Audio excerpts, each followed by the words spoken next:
Hello everyone, it's Satyam from the BogyAnimation, and in this video we are going to learn everything about timeline. You are using timeline in your every project, but there might be some facts that you don't know. So let's cover all the facts about timeline. So this is the part what you call timeline, and it is divided into two parts. One, the duration meter, and second, the layers.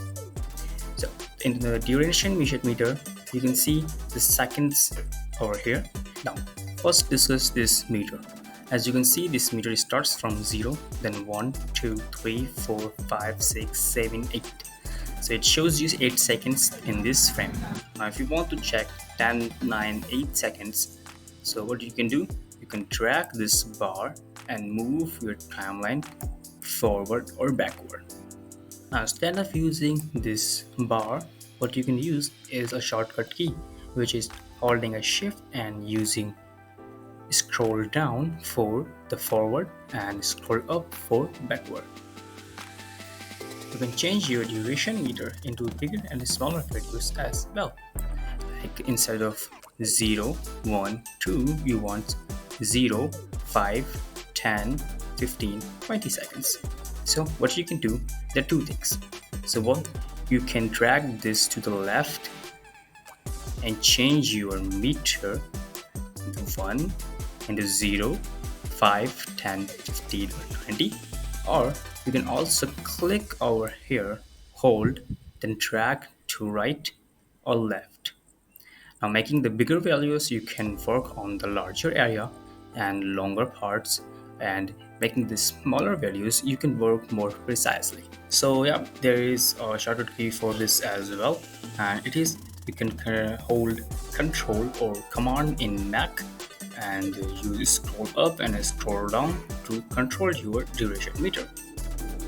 Now for example, as you can see, this flips like this.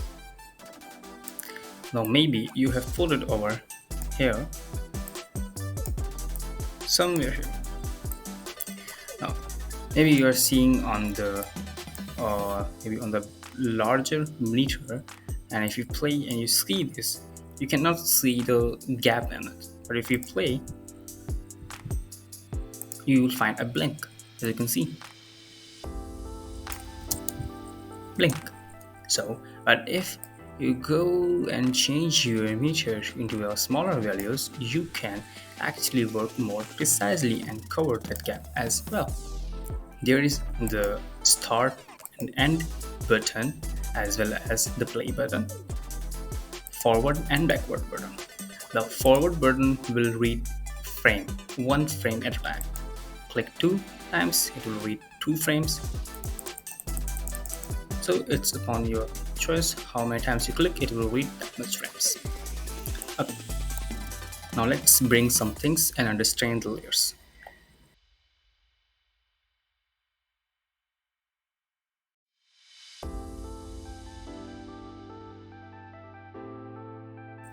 So as you can see, we have a triangle, we have a circle, and we have a rectangle.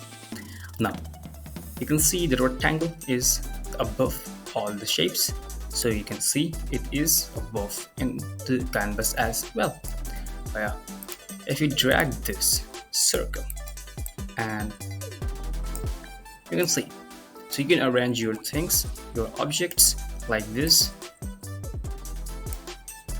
So you can see that everything is high, although they are over here, they are not gone.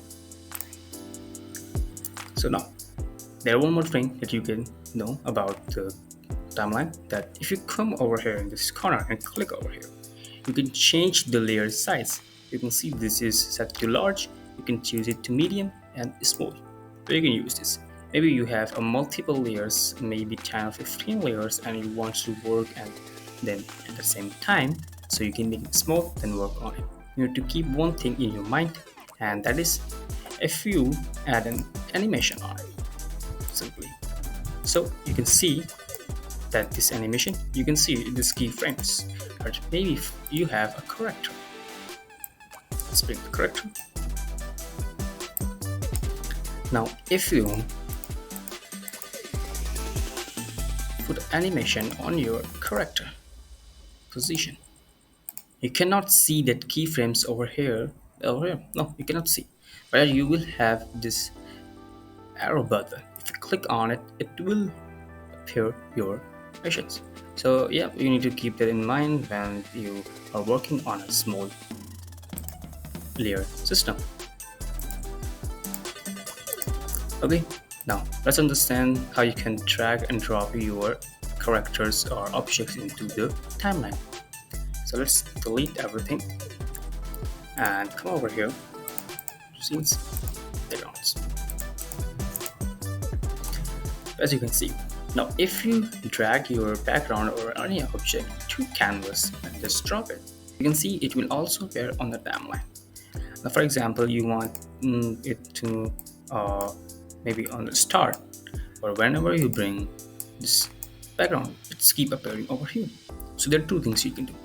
One, you can drag this over here, just to leave them, and then drag it and drop, so it will appear in the start. Second, for example, this is over here, and you still want this to appear on the start. So what you can do, instead of dropping it in the canvas, you can drag it to the timeline and drop it over here. You can also choose on which layer you want to drop it. Simple. So these are the few facts that you need to know about the timeline, and let me know if you find this video helpful as well. If you have anything other to learn, so let me know in the comment. See you in the next tutorial. Till then, take care and enjoy.